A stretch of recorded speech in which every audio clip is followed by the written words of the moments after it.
Hi, this is Paul Har from the Saxophonist.org, and I'm here with a play test and review of the new mouthpieces by Chedeville.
You know, if you're a classical saxophonist, there's not very many options out there for mouthpieces. Sure, if you're a jazz player, you've got all the classics like Otto Link, Dukhoff, Meyer, you name it. Plus, we have all the vintage mouthpieces. Plus, we have the new vintage. Plus, we have replicas. You name it. But if you're a classical player, there's not really very many companies aside from the two classic ones in Van Doren and Selmer. Sure, we have Russo, Roscher, Caravan, etc. But we haven't had any mouthpieces lately that come onto the market that offer something different or new. Well, that is until recently. Jody Espina, owner and CEO of Jody Jazz Mouthpieces, a wonderful line, has thrown his hat in the ring when he purchased the Chedeville company. Now, if you know that name, it is one of the great names in mouthpiece making. In the 20s, 30s, and 40s, this pair of brothers really crafted hard rubber mouthpieces that were unlike anything on the market for that time. And in fact, I like to refer to them as my clarinet geek friends, their version of trying to find the perfect hard rubber vintage Autolink, right? Well, Jody took the measurements, proportions, and ideas of the Chedeville brand and combined it with modern technology and his own take, and has offered a modern version of a classic round-chambered saxophone mouthpiece. Now, I have to tell you, these mouthpieces, he was kind enough to send me soprano through baritone, and they are all wonderful mouthpieces. They are unique, and I can't say that they sound like anything on the market, but they do have kind of a classic vintage feel to them. Now, before I go any further, I want to apologize to all my baritone player friends out there for the horrible baritone playing, but if there was anything pleasing in it, I think it's a testament to the mouthpiece. Okay, I generally don't like round-chambered mouthpieces, but these are excellent. Why don't I like round-chambered mouthpieces, and do I realize that my concept is round-chambered? Yes. The part that I generally don't like about typical round-chambered mouthpieces is the lack of core and center and color. Also, I'm not able to go brassy and bright and dark and covered. I don't have that type of flexibility. That is not the case with these mouthpieces. Yes, the sound is a bit darker than I'm used to producing, but I really love the tone. It was a little different for me from behind the instrument, you know, hearing that feedback, but I adjusted to it very quickly. The response, the articulation is fantastic, and the altissimo is really, really wonderful. Now, are there any drawbacks to these mouthpieces? Well, yes, there's a couple. One, and this is not major, but you'll notice that the shape of the mouthpiece is rather triangular.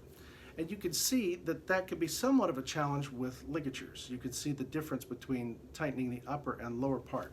I did have an issue getting my Silverstein to stay on this mouthpiece. In fact, you can kind of see that it's slipped a little bit. And I just didn't want to crank it down as much as I had to make sure that it didn't slip. That's just a small little design thing that I'm being picky about. The other thing that I think might be a concern for some players out there is actually not a fault of the mouthpiece at all. You know, let's face it, reeds could be a challenge, and it almost seems like they're more of a challenge today than they've ever been. So I found that the quality of the Chedeville sound was completely dependent on the quality of the cane and the heart that I had in the reed. I ended up gravitating towards some Rigatti gold reeds and some vintage Van Doren blue box and lavender plastic box reeds that I've had for years. Man, they really just spoke so beautifully on this mouthpiece. So I'm not saying that it's impossible to find great reeds, but I'm going to say that this mouthpiece really, really does deserve it being tested with a variety of different reeds, and might require you to go outside your typical brand or wheelhouse to truly get the full effect of it. I will tell you that of all the mouthpieces, I love them all. They played great. The ones that really stood out to me were the tenor and then the baritone. Now, I'm not a real baritone specialist, but my colleague and friend, Dr. Bob Fusen, really loved the baritone mouthpiece. I'm a tenor player at heart, and I can tell you that the Chedeville mouthpiece was the first one that I've played probably in the last 35 or 40 years that I could see myself switching to instantly. It is really a fantastic mouthpiece. Now, there's one thing I have to mention, and I typically mention in my reviews, and I don't bring criticism to it, but I think in this instance, it is uncharted waters for a new production classical saxophone mouthpiece, and that is price. Now, it is never my place to criticize price because there are so many things that we don't know as consumers that go into the craftsmanship of a fine mouthpiece. And for those of us who make this our living, what is the price that you pay on a tool that crafts music that you hear in your head, or that a composer entrusts you to play on the page. So I'm not going to get into, do I think these are worth it or do I not think they're worth it? I'm not going to get into that. But I think I have to mention the fact that the price, soprano and alto are around $450, tenors $475, baritones $495. That means if I fell in love with this mouthpiece and the soprano mouthpiece, we're talking $900 there. That is going to be a deterrent, I think, for a lot of players out there. But I want to give you a little piece of advice. Now, jazz players are out there, I'll interrupt myself here. Jazz players are out there going, really, please? We've been paying $400, $500, $600, $700 for mouthpieces for years. Here's what I will tell you. If you say the Chedeville mouthpiece is not worth it, please do so having tried it extensively. Okay? I think that's probably the only thing that, I don't want to speak on his behalf, but I think that's the only thing that any mouthpiece maker would want you to do, and that is try the product, then make your decision. But I think the price is worth mentioning only in the fact that there are a lot of students out there that can't afford that. But that should not prejudice your trying of this mouthpiece. It is a wonderful offering. Again, if you're a tenor or baritone player, this is something you should really check out. For a complete written review of this mouthpiece, as well as reviews on other products, interviews, and featured educational articles, check out www.thesaxophonist.org. You'll be glad you did.